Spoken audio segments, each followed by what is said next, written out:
Welcome to Lunch with a Boxer. My name is Gina. I am one of the assistant directors here at Pacific University. I know we have a couple of new faces today, so I just wanted to say welcome.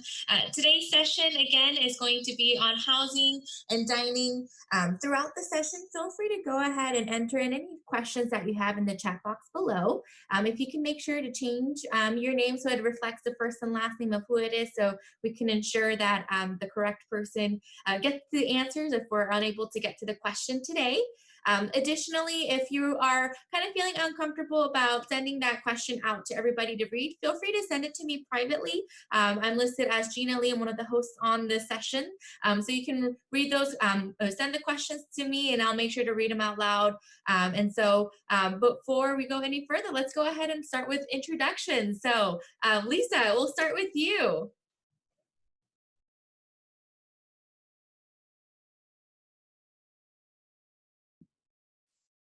There we go. Okay, thanks, Gina. So I am Lisa Aiello, and I am the Director of Housing and Dining Services at Pacific. And today I've got some of my teammates, some of my favorite teammates with me. So I will have them introduce themselves as well. And then I thought we could start by giving an overview of what housing mission is, and Ethan can give an overview of dining. And then we can jump into some questions. So my teammates here are Ethan Davidson. He's the general manager for Bon Appetit, our food service provider. And then we have Kristen Overton. She's our manager of housing and dining services. And then we have Kagan Weiss. She is everything. She is a student. She's going to be a senior. She works in our office as a housing assistant. She is a resident assistant for Residence Life. I think she even works some for Gina, doing admission. So she's a wealth of knowledge. Ethan, did you want to say anything else about dining or give your overview? Hi, I'm Ethan Davidson. I'm general manager for Bon Appetit. We've been the food service provider at Pacific. This was our first year there. We had a great year. Lot of new programs that we put into place, and just a lot of really great teamwork with the people at Pacific University. We had a really great time, and we just are focused on good, wholesome, from scratch cooking, and supporting local farmers, and making sure that we bring the best food we can to the community at Pacific. Awesome. Thanks, Ethan. So I wanted to just state that we're going to be answering questions per our normal protocol and procedures, but just know that depending on how things kind of fall out with COVID, there may be changes to some of the practices and procedures that we do, but there are a variety of teams working here at Pacific to try to strategize and develop different options so that we can still provide students with a good learning experience. And we are all extremely hopeful and are planning for normal, with still some safety precautions in place to keep everyone safe. But just kind of, if there's any changes to housing and dining practices, from what we say today, we have a team that is doing communication, and so that will go out to everybody. With that said, I was just going to give a little bit of an overview. So the housing office, we are kind of the logistics people. We will help your students with their room, their roommates, their meal plan. If they want to do a room change, we assist with that. We do holiday housing and summer housing. We partner with Residence Life, and Residence Life are the staff that work with your students in the residence halls. They do programming. They do lots of hall meetings to make sure students have all the information they need. They provide activities for your student, and hall events. They do all of the check-in and check-outs of rooms, and they issue keys. We all partner. Well, actually, I should also say they also manage policy. So making sure students know what the policies are in the halls. And we all partner with campus public safety to make sure that everyone is safe.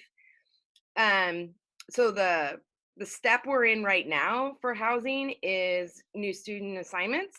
So all deposited students should have received an email from us to their Pacific University email.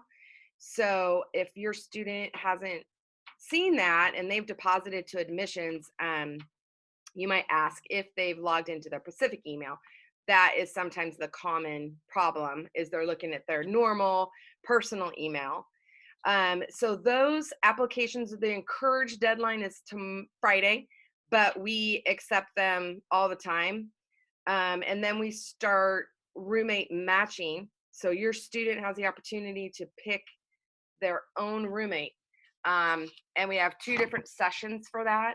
And our website has all those details as to when your student would start that process. And we also send out an email reminder to their Pacific email to let them know about that. So with that, we could go ahead and jump into questions. Awesome, thank you. I have a few questions that pop up, but we'll go ahead and start with some of the questions that were answered kind of prior to the session. We had a couple of families who had some questions that weren't able to make it today. And that first question was, how do we sign up for housing? So I know you kind of touched on it being sent to the Pacific email address. Can you maybe go into a little bit more detail about what the housing application is like? And then we can go from there. Sure. So the application's super easy. Once the student logs in, it should only take a couple minutes to complete.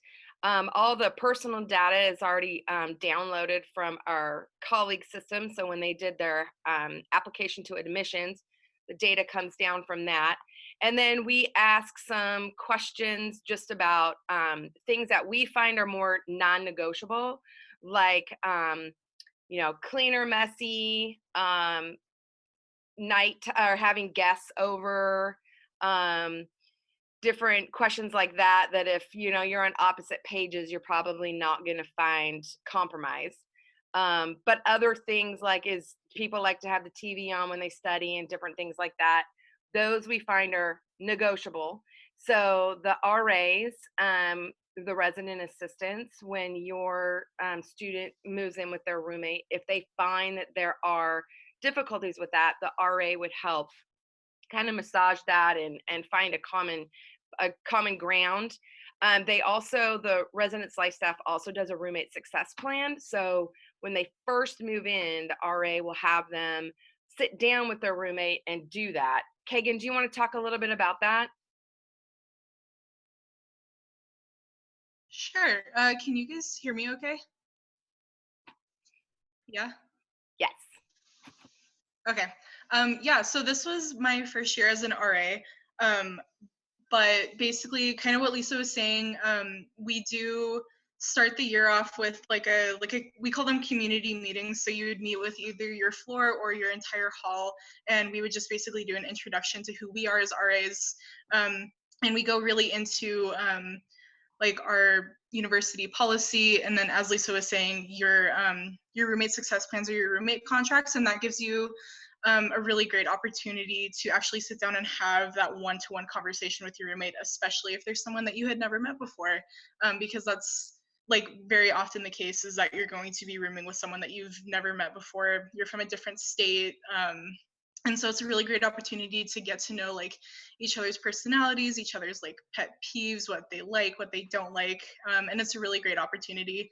And as Lisa was saying, that if there are disagreements, then your RA is there as a mentor and resource for you. And so they're just really great to talk to if you don't have any idea what's going on, or if you need any kind of comfort. So when the students do their roommate matching, they will be going on to the residence housing software. They log in with their PUNet ID and password, and it's kind of like match.com, where they can see different profiles, and they're anonymous, and they can learn about somebody without knowing who they are, their name.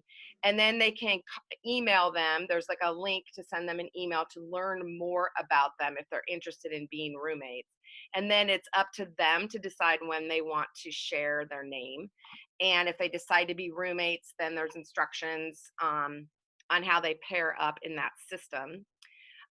We, on our housing web pages, we outline all of this information for new students in steps. So step 1 is what they're doing right now, which is, setting up their PUNet ID and password. So they might have done that already. And then step 2 is submitting their application. Step 3 is requesting a roommate, and this is optional. If students choose not to do this, then we do it for them using our software. It will match students up based on the answers they've provided on their application. Students who are interested in gender inclusive housing, those students will select their roommates first, and they do that between May 19th and May 26th.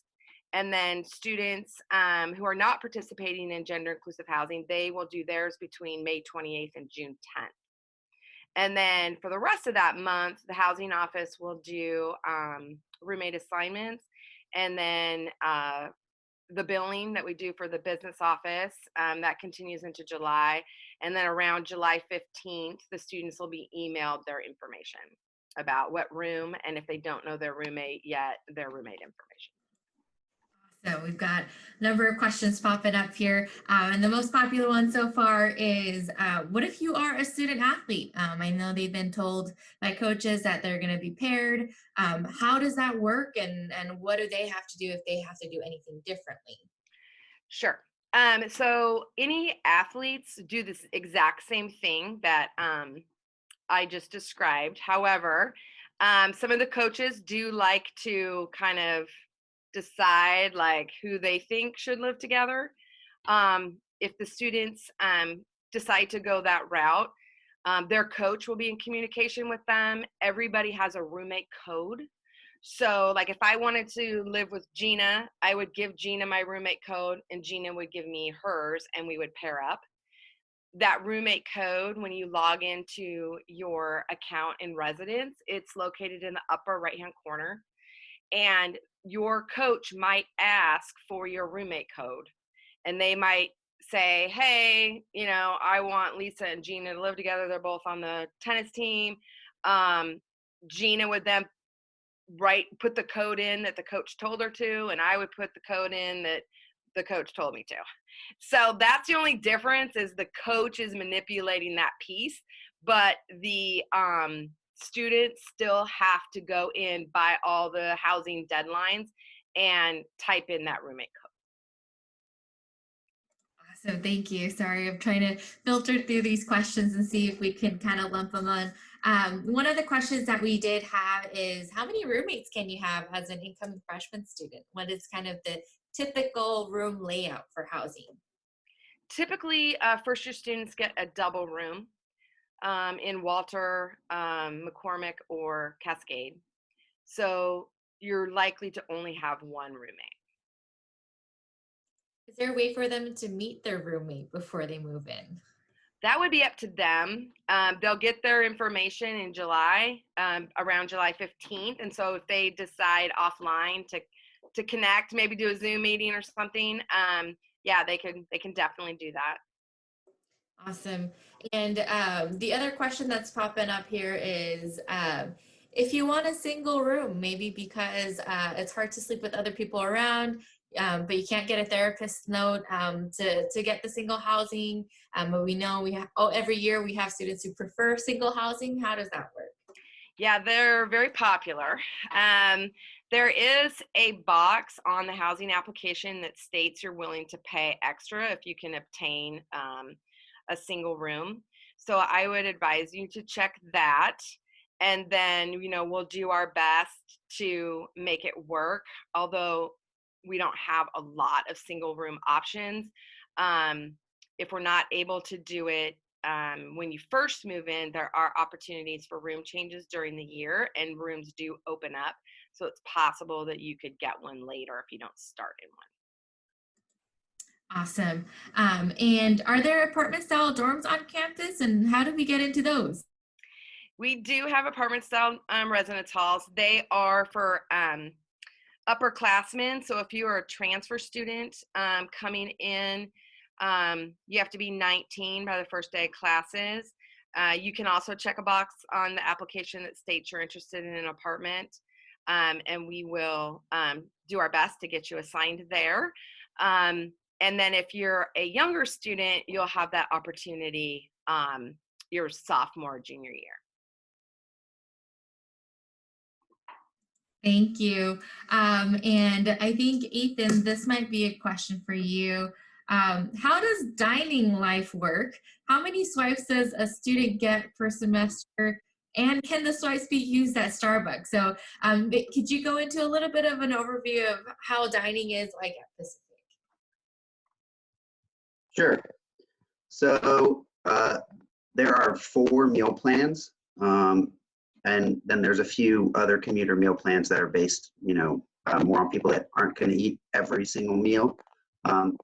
And basically, the meal plans are balanced between swipes for meals and declining balance, which are per box or bucks or money that can be used at some of our outlets.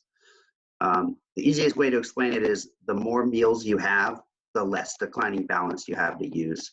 So if you feel like you're someone who is going to want to eat every single meal, then you would go for our meal plan number 4, which basically gets you into the dining facility as many times as you want to go in.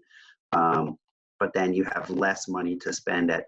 We have a market, which is sort of like a convenience store that also has some grab and go options, and that's all either cash or credit card or declining balance dollars.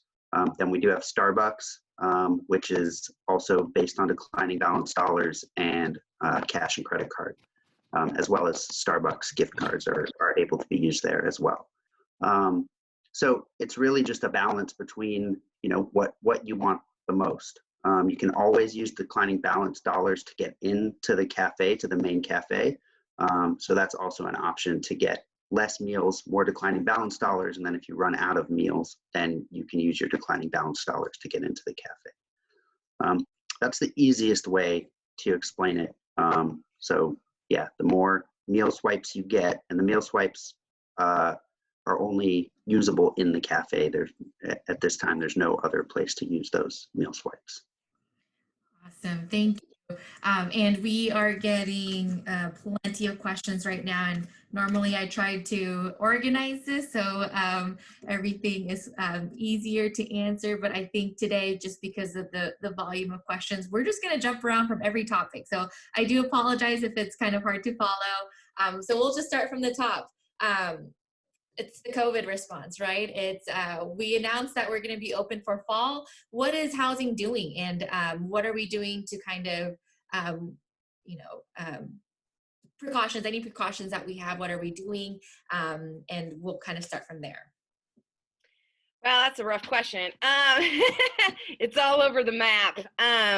But we do have a variety of teams working on a variety of areas in conjunction with the academic side of the house as well.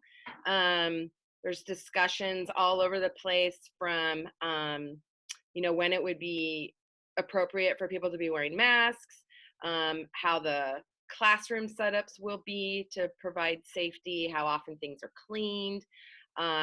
In the residence halls, normally custodians in there in the morning, spreading that out. So we have custodians also in there in the evening, sanitizing high touch points. We've talked about, how many people per room, like do we assign per normal, which we are doing that, we're assigning per normal, but depending on what happens, like how we might have to space people out, what we do if someone gets sick, how we deliver food to those people that are sick, how we deal with Wi-Fi in the residence halls, if everybody is on Wi-Fi at the same time. It's kind of, just all like, there's so much depth to it. But I can assure you that like every nook and cranny is being looked at, and there's a great group of minds all together trying to determine the best safe practices for students. Ethan and his team are doing a lot in the dining area as well. Lunch and breakfast, I think, used to be self-serve, and obviously we're not going to be doing that. So Ethan, I don't know if you want to highlight anything in dining, but I know you guys are looking at that in depth also. Yeah, so we are currently working on the configuration of our servery to kind of encourage social distancing.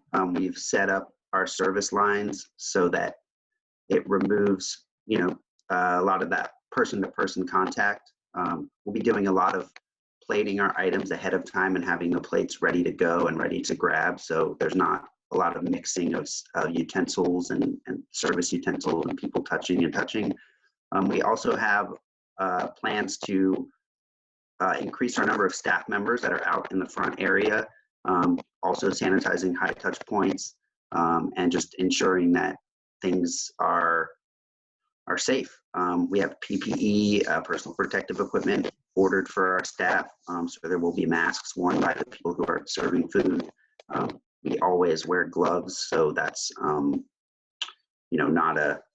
not really a concern for us. It's something that we're used to, and also especially in our sector of the food service business, hand washing has always been paramount and very important. And even per county standards, we have hand sinks placed even more, within more reach than what's required. So we've always been very proactive about hand washing. And then we also will be doing temperature and wellness checks for our employees as they're entering the facility each day, and not allowing people that are symptomatic to enter to work. Awesome. Thank you so much for that. I think that covered a lot of other questions that were popping up, so I do appreciate that. And I guess the next question, this is a little bit easier. Are we allowed to have candles in the dorm room? Hey, Kagan.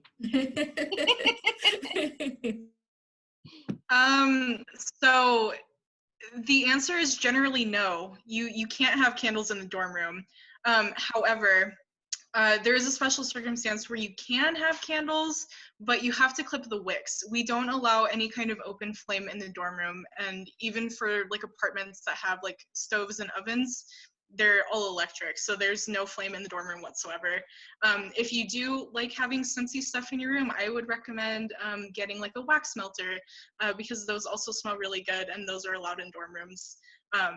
But yeah, please don't bring candles. That just makes our lives a little bit easier. So yes, we want to be fire safety, right? So thank you for that. And we had a couple questions about registration packets. So we've had students who have deposited and fill out the application, and now they're just kind of waiting for more information, next steps. Is there a registration packet that's going to be sent? And if so, will it be sent in the mail or email? Can somebody answer that question? Gina, I'm not real sure what's meant by registration packet. That's not something our office has done. We do all of our communication to the student via email. So the next email they will get from us is the one that alerts them to their roommate matching process and the instructions for that. So anyone participating in gender inclusive housing, that they'll get an email from us on Monday. And then the other date, I think, is like May 27th for all the other students. They would get an emails from us on that day. Okay. Is there like a residence hall handbook? There is one online if they want to download it. I'm not sure. Residence Life manages the edits on those from year to year.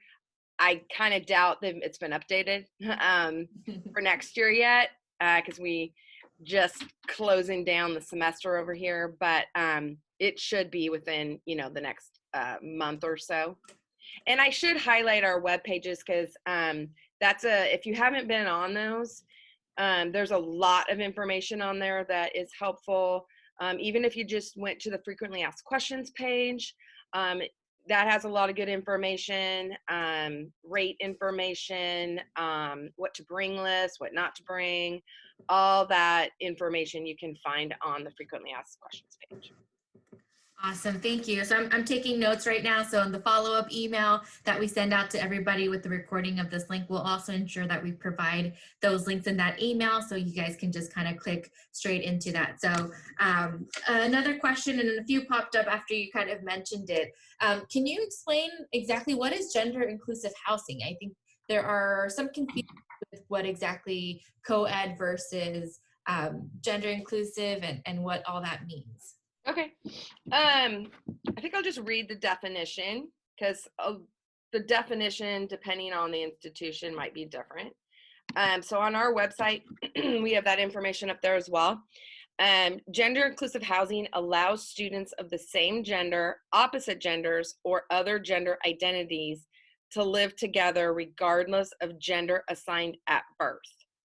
So basically what that means is someone who identifies as their birth gender, they might still want to live with someone who doesn't identify as their birth gender, you know, as a support person, or maybe two people who identify differently than their birth gender want to live together. So it's kind of a variety of definitions depending on the people involved. It's essentially like let's let people live together with the person that is they're most comfortable with, someone that's supportive of them. So it's kind of a wide definition. And then our general roommate matching, that is our traditional people that identify as their birth gender. So we would pair two females together, two males together, based on information that they supplied on their housing application. Is that helpful? Yes, yes. I think that kind of gets asked every year. They're never kind of quite sure which one to apply for. So the other question that we have is, so the decision deadline for students this year has been extended June 1st. And so many families are kind of asking, what happens for the families who aren't able to fill out the application until June 1st because they haven't had that, luxury to make that decision right now? Are they going to be in any type of disadvantage for waiting until June 1st? So every year we have, even, pre-COVID, like every year we have students for a variety of reasons that make their decisions later. And we just accommodate them the best we can. We have to stay with our timeline because we have to have billing done by a certain date, and it takes us a certain number of hours to get everything done that we need to get done. So if students do decide later and they've missed like the roommate matching opportunity, all that, we'll just do our best, take care of them and provide them with something that would work for them. All right. And the type of housing, what housing are the freshman students in? They would be in a double in Walter, McCormick, or Cascade. And we believe in making the roommate match the best. So we don't take any preferences for building. So the building assignment will be randomly assigned based on the software that we use.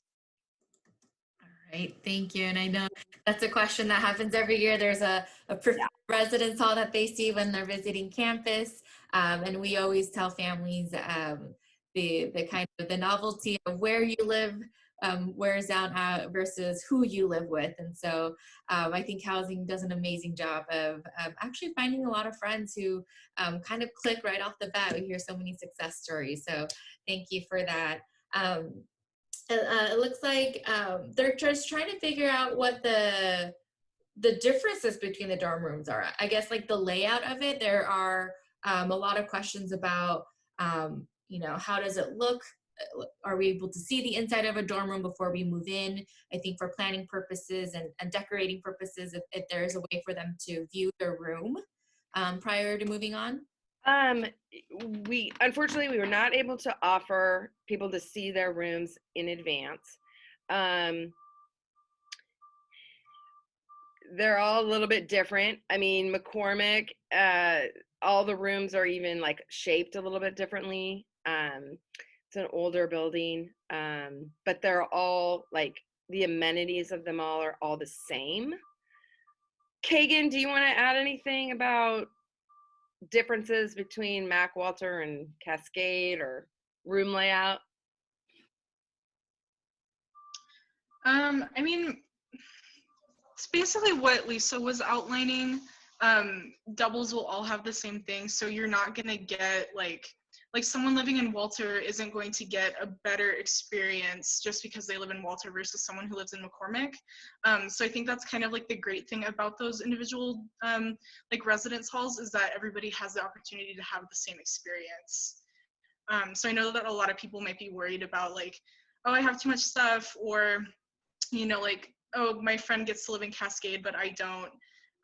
But like once you get there and you get to know your community, it doesn't even really matter anymore. So, and Yeah. also like your Facebook page and even the housing website are great resources, even just to see like the outside of the building. And like once you move in, you'll get to see the residence hall's personalities, and then you'll get to know it and have a great time. So. Awesome, thank you. Can somebody talk about the facilities of the dorm rooms? What are the bed sizes? Where are the kitchens? How do the bathrooms work? Maybe like a general overview of kind of those facilities. Kagan, do you want to do it? Sure, I would love to. So every hall has extra long twins, so everybody gets their own twin bed. Facilities has the, like, once you move in, you have the option of asking facilities to bunk your beds. That's also an option. You can be very specific about that if your roommates decide that you want bunk beds. You can also heighten or lower them. So you can, like, your mattress can be super low to the ground, or they can be raised up like 4 feet into the air, whatever you prefer. Once you get there, you'll get to know like what you like the most. What we call Southside residence halls, which is Walter, McCormick, and Cascade, all have communal kitchens and communal bathrooms, as well as communal laundry rooms. So what's great about like communal kitchens, for example, is like you have like a shared fridge, and you have shared facilities that you can use, like ovens and stoves, and you can rent out like pots and pans from your RA. So that's also a great community building experience. You might be scared about the idea of communal bathrooms, but they're actually really not that terrible once you get used to them. It's all part of like your college experience. And like I said, once you start living in your room for like the first couple of weeks, you'll get really used to it, and then you'll get into like a really great schedule that you can keep consistent. And then the communal laundry rooms, again, you're sharing all of these facilities with all of the students in your residence hall. So it's just a matter of like creating your own schedule and getting to know people around you, and just making the best of, you know, being at school. I think that answered everything. So yes, thank you. Gina, I can yeah. add that the machines are free, so that's nice. Yes, but it is. Students can do their laundry as often as they want. Thank you. Yes, I do know the weekends are a popular time to do laundry, so just kind of keep that in mind. But students do have access to other residence halls during normal hours if they need to really get their laundry in, but all the machines are full. So the other question that's popped up is, when will access to see profiles of possible roommates come in? So we talked a little bit about like that matching. So they turned in their application. When is the next step of when they can actually kind of see the matches? So it's all lumped into the roommate selection time. So for the gender inclusive students participating in that, it begins May 19th. So that's when they'll be able to start exploring profiles. And then for students participating in the general roommate matching, they'll start being able to review profiles on May 28th. Thank you. And when are we supposed to arrive to move into the dorm rooms? Can anybody talk about move-in dates? Sure. So typically, new students will come on orientation day, and you'll get communication about that from the orientation office. Athletes that are here for fall sports, their coaches will let them know when they're coming. Anyone participating in voyages, the voyages office will let them know when they're coming. But yeah, there's some staggered dates in August depending on what students are coming here to do. And whoever's in charge of that process, like if it's football, the football coach will be the one to let the student know. So yeah, that helps. Yes, yeah. So just to reiterate, the move-in times will be staggered, and it'll depend on why you're here early. So I would reach out to whichever department has you coming on early, and they'll make sure that they'll give you the correct move-in time. And there will be plenty of time to move in. So don't worry about whether or not you're going to have enough time to unpack and do all of that. Everything is made so students have enough time to move in and maybe grab some last minute items if they need to. Also for our out-of-state families, there's no sales tax in Oregon. So buy everything when you get here if you can. So don't worry about having to buy everything before. No sales tax is pretty great. Again, reach out to your coaches. I know we're getting a lot of questions about move-in dates with athletes and how that's going to work and roommates. Number one resource is going to be reaching out to the coaches. And then we also have a question about meal plan. Ethan, are they required to have a meal plan? And if the dorms have kitchens, can't they just kind of cook all the time? You want me to take that one, Ethan? Yeah, sure. Okay. Yeah, sure. Yeah, so the meal plans are required. Students who are assigned to a unit with their own full kitchen, which are typically our upperclassmen in the apartments, they do not have to have a meal plan, but students in the traditional halls, so freshmen, they are required to have a meal plan. We don't allow our community kitchens to be their main kitchen.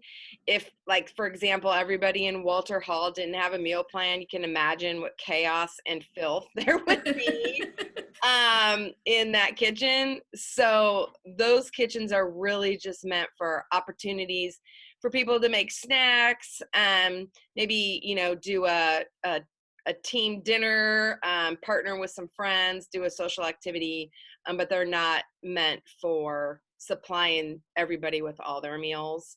And having a meal plan also is beneficial for making connections, having more time to study. Ethan, you might want to jump on there in regards to, you know, like all the offerings you guys have. Bon Appetit has a wealth of healthy food, so, and a variety of offerings. Oh, I think you're muted. There we go. Sorry, I switched to phone audio because I was having some problems. okay. But we have a very broad range of foods that we offer. And I think I've heard from a lot of the students that just not having to worry about preparing their own food really allows them to focus on a lot of other aspects of being at school. It is definitely our goal. We listen to feedback and we create our menus based on the feedback that we receive from students. It's also important to note that every meal plan comes with 14 guest meals. So there's also opportunity for students to still dine together. I mean, this is a kind of a different situation we're in with social distancing and things, but if you have a friend that doesn't have a meal plan that you want to eat with, you can bring your friend with you and you can get them in. There's 14 guest meals per semester. So it's a really good opportunity to connect with people. And I think those dorm kitchens we do sell produce and other things in our convenience store, and cake mixes and things like that make it, give opportunity to use those dorm kitchens for the things that they're really intended for. But we are very happy to be here to prepare food for the students so that that's something that they don't have to worry about. Definitely. Thank you. I know some students try to attempt at the beginning and then realize, oh, that actually does take a lot of my time. And we always have Facebook posts of students talking about like, hey, I'm baking cookies at Walter. Come by and let's be friends. And so that's definitely a great community builder more than anything. Um, can transfer students live in Gilbert Hall? I know those are a little bit more kind of the dorms with the kitchen or kitchenettes. So older students, transfer students, are they going to have the opportunity to live in the apartment style housing when they move on? So if they meet the age eligibility and they check the box on their application that they're interested in that, yes, we will do our best to make that happen. Awesome. And the next question is, are triple rooms available? I know we have doubles and quads, and singles, but do we have triples? We do not have. Can freshmen get quad rooms? If we open up Clark Hall was offline last year, and I'm not sure if it will be online this year, but if it is, there are some quad options over here. But if we open it, it would likely be female, so female students would have that opportunity. Perfect. So that was the other question. Female specific housing, how does that work and how do they apply for that? Again, it's on the housing application. It's a question that they would answer if they're interested in it. And they also answer with how important it is to them. There's like a star system, because sometimes students put a variety of things that we can't give them all of the above, for instance. So which one's the most important? So right now, the female and male floors are in Walter. So they do exist. Thank you. And the next question that we have is, sorry, there's so many here.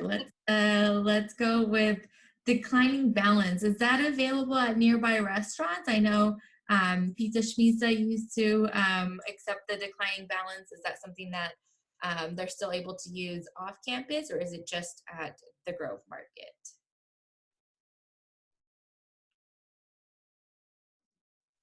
So the declining balance is currently only available to be used on campus at any of the Bon Appetit facilities that are on campus.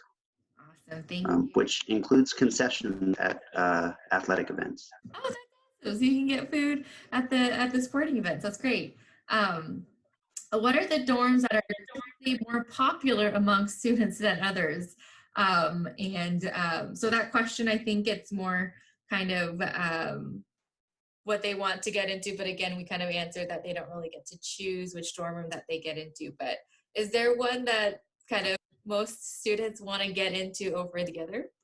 Well, yes, like typically visually they want the new one, but Yep. honestly, we have more people move out of Cascade to Walter because the feeling, the ability to make connections with people is easier in Walter, because in Walter the bedroom doors can stay open, and in Cascade it's like got the doors that they hinge closed and you can't prop them. So that's one comment that I get a lot, is it's easier to meet people and so forth in Walter. Kagan, do you have anything to add? Sure. So really, because I'm a senior, so I've seen so many different personalities cycle through all of the residence halls, not even just from my perspective as a resident assistant, but just as like a student in general. So really, the residents are what make the hall and what make the hall's personality. So I think that well, yes, there is, like, as Lisa said, like the one popular residence hall that people want to go to, that doesn't always end up being their favorite, and you just kind of have to get into the flow of things. And you'll always have the opportunity of visiting all of those residence halls once you move onto campus and you get to know your classmates and your friends. So yeah. Thank you. Is there a separate housing security deposit? So we've had some students who've already deposited and committed to Pacific. Is there a separate deposit for housing that they need to put down? No. Thank you. So that deposit that our families have already paid, 100 of that you'll actually get back when you graduate. So it's a nice little surprise there that most people forget about. And 300 of that will actually go towards your tuition. And all it does is it's going to open up your account to Pacific, and it'll trigger all the other departments such as housing and dining that you will be coming onto campus officially as a student. And so they'll get all the paperwork started. And again, everything will be sent to your Pacific email address. So make sure to check that on a daily basis. I know the admissions office, we still email you through your personal email just because that's kind of been our form of communication. All the other departments will be emailing you via Pacific email. So make sure to check that. We had some questions about the shower stalls. Actually, are they private? Is it communal? Is there some privacy involved in there? Can somebody kind of go over that? Yeah, I mean, of course there's privacy. Depending on the hall, some of them, just have the curtain that you close. Some of them have more of like a dressing room before you like get into the shower. But they all have the ability to, be in private. It's not super old school community. Yeah. And are boys and girls allowed into the same bathrooms in the dorm rooms? Because I know it's co-ed dorm rooms. How do the bathroom facilities look like? The bathrooms are designated by gender. Perfect. And there's one on each floor or every other floor? Typically, there's one on every floor. Awesome. Is there a curfew for the dorm rooms for the students? There is not. So all students with your student ID card, you will have access to all the residence halls because those doors do stay locked at all hours just to kind of keep the safety of our students so the public can't access them. You do have 24-hour access to your own dorm residence hall, but I believe, I think it's either 10 p.m. or 11 p.m. I don't know if somebody could. Kagan knows. Yeah, Kagan, can you give me a timeline on the other residence halls if you want to visit a friend? What that curfew looks like? Yeah, so what Gina said was correct. You do have 24/7 access to your own residence hall. However, even though there is no curfew, there are things that we call quiet hours, which we'll talk a lot more about like once you move into your hall and you meet your RA.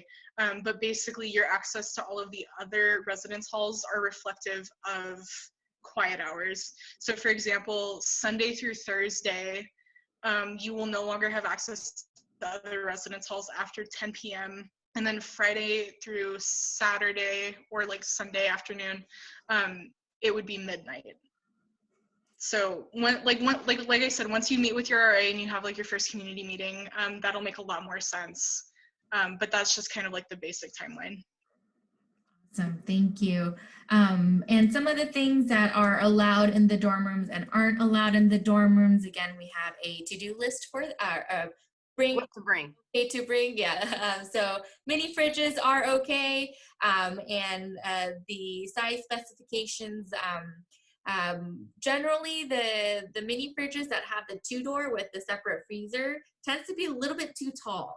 So if you can get like a mini fridge with a single door, those are usually able to be under the bunk beds, but we do recommend moving onto campus. I know mini fridges are probably not the most essential thing to have on the first night. So if you wanted to come in and measure kind of the height that you want your bed to be and see if your mini fridge will go in there and then purchase one afterwards, you're more than welcome to do that. Keurigs, are they allowed? Coffee makers, electric kettles, toasters, microwaves? I think a lot of these kind of electronic questions. No microwaves. Problem is overloading the sockets. Yep. So there are microwaves available in the building though, so students have access. Perfect. And for the students the meal plans, are they allowed to change their meal plan once they're here? Is there like a deadline for changing those plans? Yeah, so we automatically assign all students to meal plan 4, which is the all access plan. They are all the same price, but students have the first 2 weeks of school to make a change, and we encourage them to try it out for the first week, get used to their schedule, get used to the things that they the food that they like to have, and then try to gauge if they need to switch it.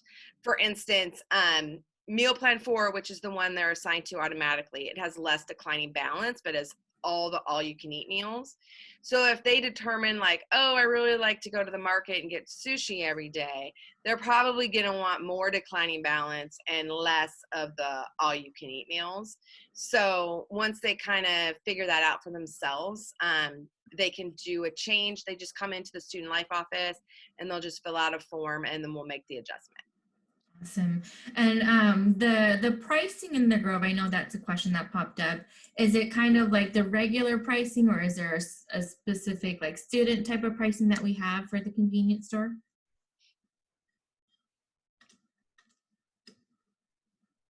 So all the pricing is as close to street pricing as it can be. There's not a specific student pricing, and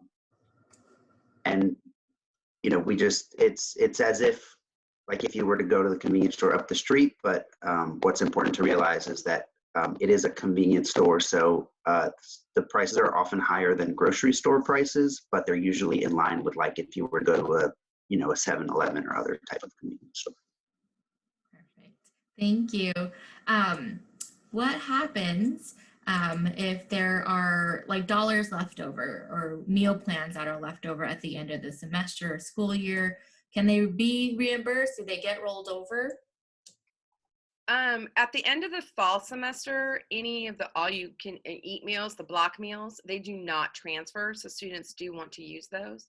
But their declining balance will transfer over to spring.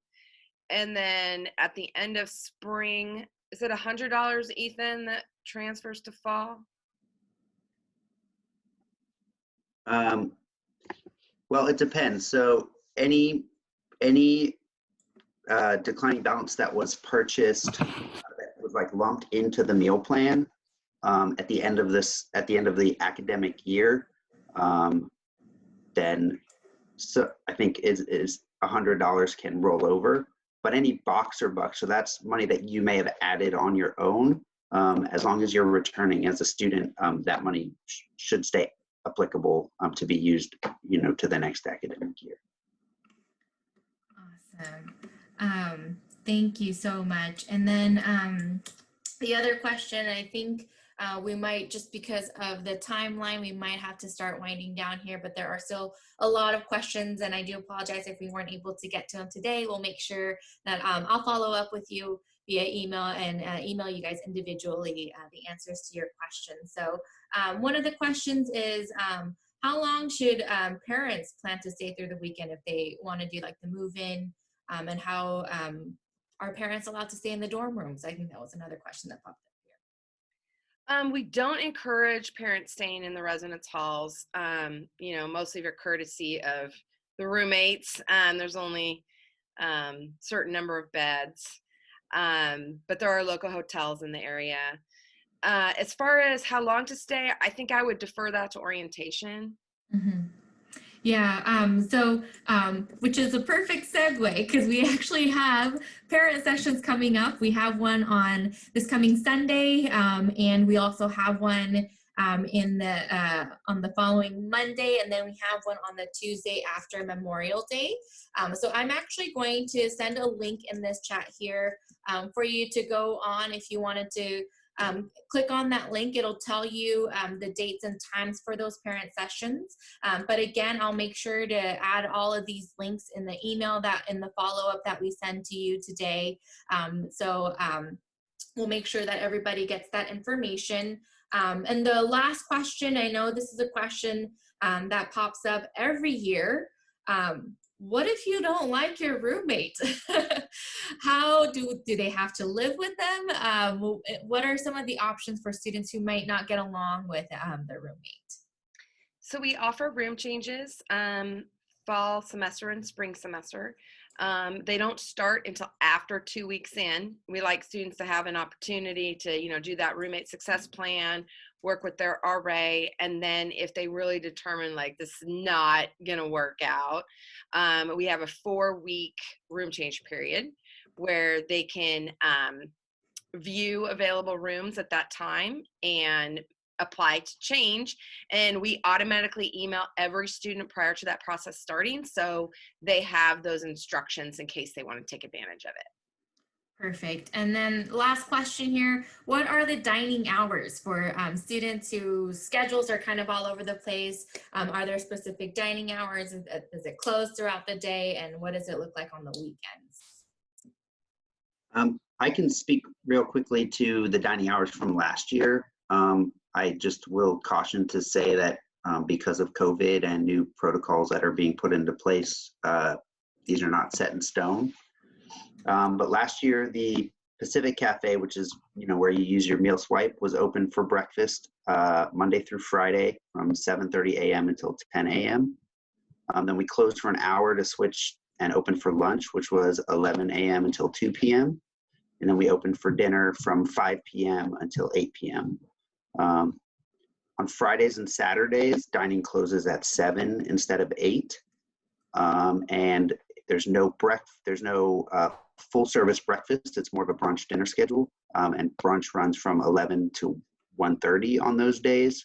But there is a continental breakfast option from 8:30 to 10 where you can just come in and get cereal or a muffin or some coffee. Just to kind of, if you're an early riser on the weekends, there are things for you to do.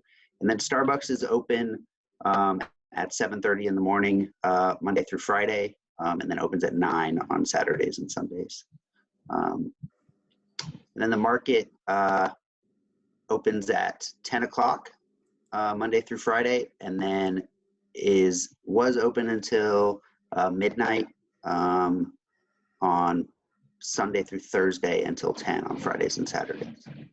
Perfect. Thank you so much. Can I just add a quick thing? Please do. I was just going to add that there is a ToGo Box program, and students will learn more about that during orientation. But if somebody's in a hurry and they just want to grab a quick meal, there is an opportunity to do that also. Thank you for bringing that up. It happens every year, especially with our student athletes. If maybe they don't have time to eat dinner at the normal time and they have to run to practice, and then I have parents and students telling me, we never have time to eat dinner and dining is closed. We do have that takeout container, and I can tell you my colleague uses it 3 times a week. He'll go into the dining, get the food there, come into the office, and the food always looks great.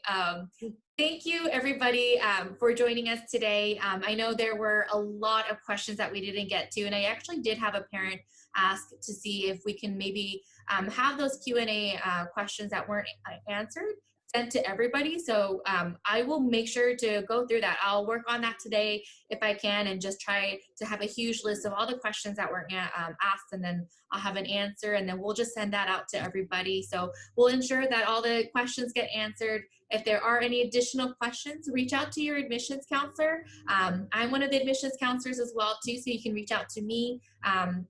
But we'll make sure that all of those questions get answered. Again, a reminder that we do have a parent session for orientation coming up, and those sessions is going to be covered by Denise Giesbers. We had her a couple weeks ago, and she kind of covered orientation timeline. She'll have a little bit more information in regards to what the actual kind of timeline for moving in and unpacking and all of that will look like for parents and students. So we'll make sure that you have all those resources available. And I just wanted to share one more time our social media that we have here. And essentially, we are on Twitter, we are on Instagram, Facebook, and we also have podcasts.